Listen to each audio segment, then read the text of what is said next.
We spend a lot of our off season trying to figure out who we are and what's important to us.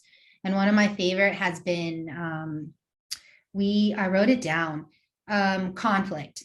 We looked up the word conflict. And if you look up synonym, that is really interesting, competition is a synonym. And all of a sudden you're like, wow, do I want to compete? Competition and engagement. And then your antonym is stability and surrender. So naturally we're competitors and we see stability and surrender and we're like, we don't want to be that. However, now we have this word of competing and conflict. So we can start to dive into, well, what is conflict and is conflict healthy? A lot of times we shy away from those things because we assume it's not. So through my experience, and some of our best players have been, they will do anything for the team. They're often just misunderstood.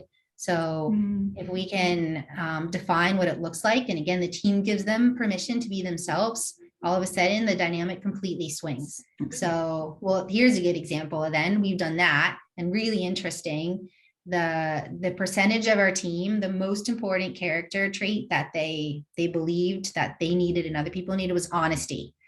It was, I think, like 20% of them had honesty as number one, which again, this was a championship team. This was, I mean, they're competing in the top 10. So they're competing and they're asking for honesty.